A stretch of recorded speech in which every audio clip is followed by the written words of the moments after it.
Hello Cancer, how are you guys? I hope you're doing well. Thank you so much for joining me and welcome. So we're going to go ahead and do the horoscope spread for you guys for July 2020.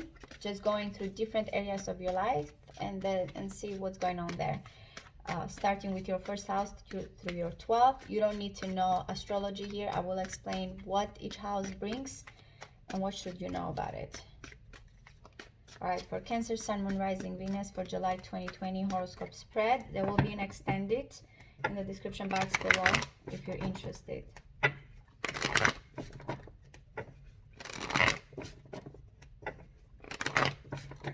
One more for Cancer, Sun, Moon, Rising, and Venus. Happy birthday, guys. I hope you have a great one here for June and July, Cancer sign. All right, we have the Star and the High Priestess. This is very nice. We are talking about hope, and with the High Priestess, we're talking about intuition, going within your intuition, discovering epiphanies here, but happy epiphanies. Temperance, another healing type of energy. All right, Cancer. This and the Three of Swords, I have to say, I was getting during pre-shuffling, and the King of Pentacles and the Devil here. Some of you may be dealing with the Capricorn, but there definitely needs, with the Three of Swords, I feel like some separation, especially if there's been juggling going on. Fast news, things moving on, especially Venus is going to enter Aries. Movement, communication coming in. Let's see though. Wow. Okay, you are worried. You are too much. This represents you, Cancer. How people see you, how you interact, how you view the world, your physical appearance as well here. You're thinking too much. You feel stressed. Again, this is not necessarily here that something is happening. It's just you overthinking about everything else and making yourself stressed and anxious here. Remember, the underlying is the Star here. So we are talking about hope. We will see why. We will look at the old houses here. Why are you feeling like this? Why are you portraying this? Why everything seems to you that you need to stress about?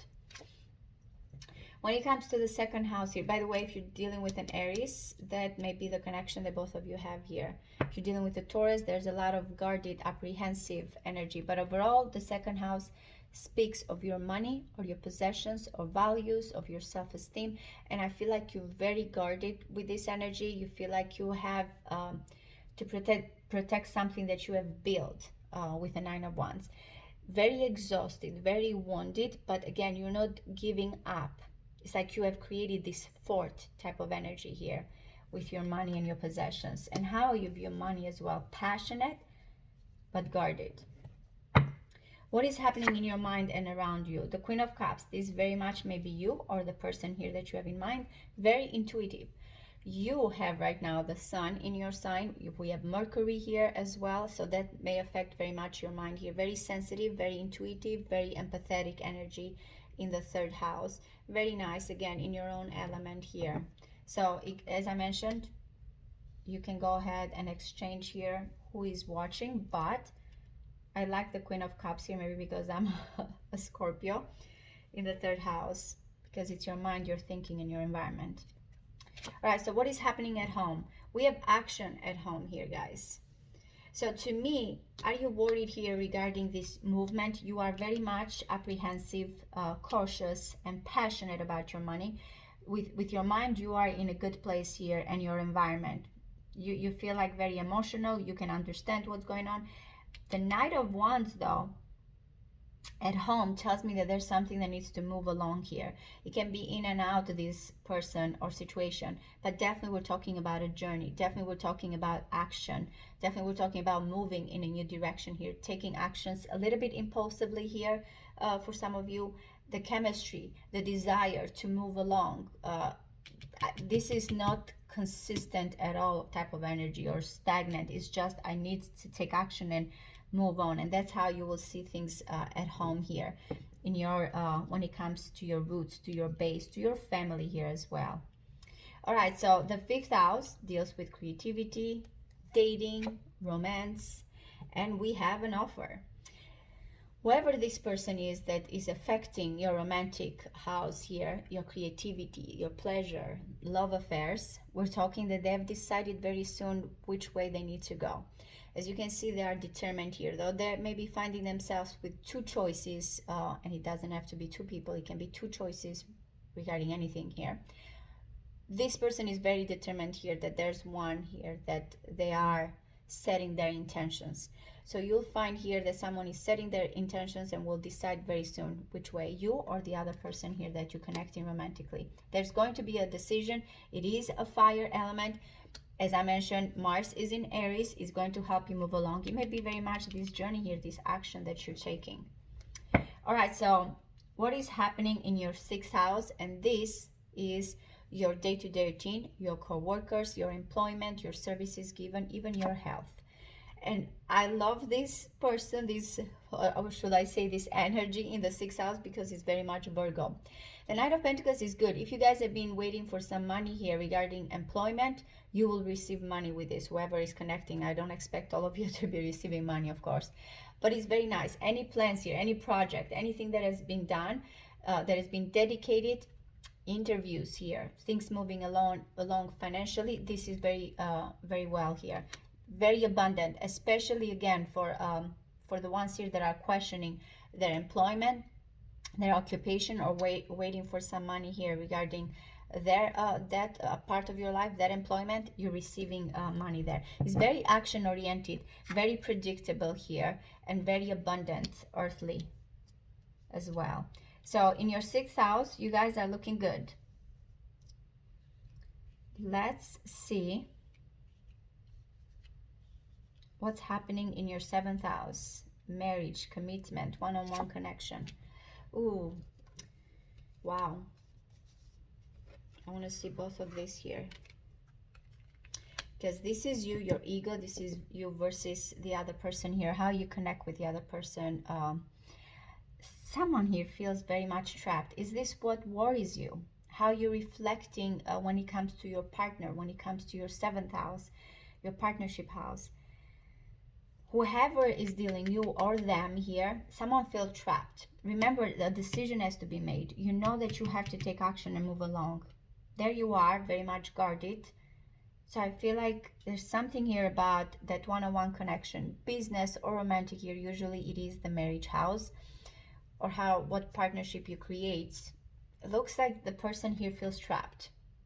It can be very much here of the mind, but definitely there's someone here that feels trapped and fearful in that area. Okay, so what is happening in your 8th house? By the way, if you're dealing with the Libra, that's the energy there. Wow, we have the King of Cups. So we have two people here that are very compatible. For the ones here that are dealing with a Scorpio, the King of Cups is very appropriate in the 8th house because it is a Scorpio house. But overall here, for all my Cancers, the King of Cups in the 8th house is very emotional, very intense. This is someone that you connect on an intimate level with. Very open. This is a person in love. Again, 8th house belongs to Scorpio, to intimacy, to shared resources, death here. But I feel like because we have also the Queen of Cups here, there are two people here that feel very compatible. It doesn't have to be. We're talking about energies, the female and a male, and we all have female, male in our when it comes to our chart here, or you can say the yin and the yang, that energy. But definitely there's a strong connection between you and someone else, very intimate connection. Not when it comes to the 7th house, whoever you're dealing with that feels trapped. Intimacy though is very strong here. All right, so we are dealing with the 9th house, faith, belief, religion, culture, someone that is also long distance from you. They're holding very tightly, very possessively. Capricorn energy, by the way. You may be connecting with this person on a higher level. You may be also, when it comes to your beliefs and religion, what do you need to accomplish here? Long distance as well can be this. I feel like someone is not opening up. Whatever it is here that you have to discover, I feel like it's very much limited because they're afraid of the risks in this with this energy of what will happen. So again, if you're dealing with someone a long distance, they're very much holding back, but I don't see many risks there. You are burdened. If you're dealing with a Capricorn especially, you are burdened and heaviness. The 10 of Wands in the 10th house, which is the house of Career is the house here of reputation, of accomplishment, of vocation. It's also if you're dealing with a parental figure, especially a father. The Ten of Wands tells me that you are at the limit here. Remember, when if it is something about your money that you have been guarded and tired here, I'm telling you this means that you are going to find some release. And this is saying, again, it is a 10, it is a completion. Do not overwhelm yourself, especially if you've been thinking about money, possession, and a career here. The 10 tells me that you are almost to the finish line here. You've been caring a lot, you've been stressing a lot with that energy. Wow. All right. So what is the 11th house? Gains and earnings from the 11th house through partnership of when it comes to communities. We're talking here about technology. We're talking about friendship here, visions for the future. The 10 of Cups is very beautiful. So I feel like to me in this situation, the 6th house where you're receiving this money or this action that you want to take, how to make money as well here, is through mostly here, remember, communities, friends, friendship here, technology, networking type of energy. But you are getting a lot of, with the 10 of Cups, happiness there, finding your happiness where you did not think you will find it. Again, this may be why you're questioning the 10 of Wands, that heaviness, because you want to go towards a new direction. Remember, you have fire and fire here.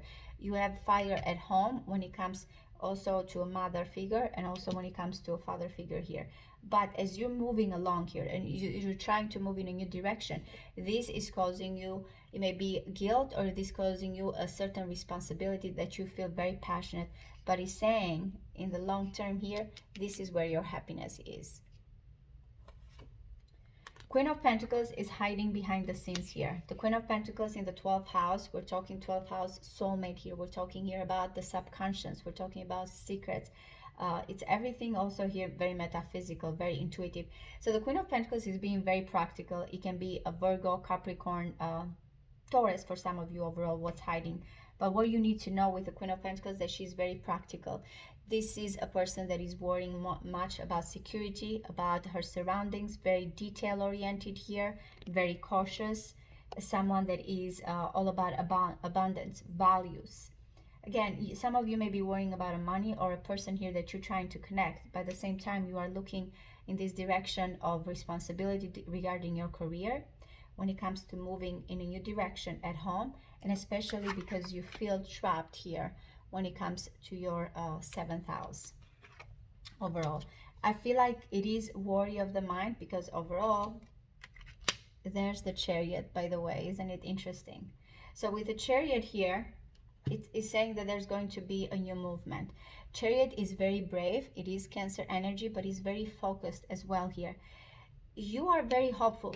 Two major arcana. This was the underlying what is happening here, even at the moment, and this new direction that you're moving. Whatever it is here that you feel stressed, it looks like it has to do with a new direction here. You're going to find your happiness. Whatever this 11th house means different for you. For some of you, it can be friends, it can be networking, it can be technology, it can be that you find yourself here doing things even metaphysical in this situation here.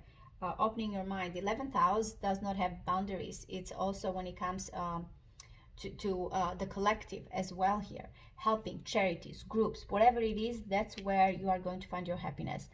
Do not limit yourself, or whatever it is that you feel right now. It may be because of someone cannot travel here with that with the Four of Pentacles. Whatever it is saying that you are going to find a new direction here. You are going to be very abundant in this new direction.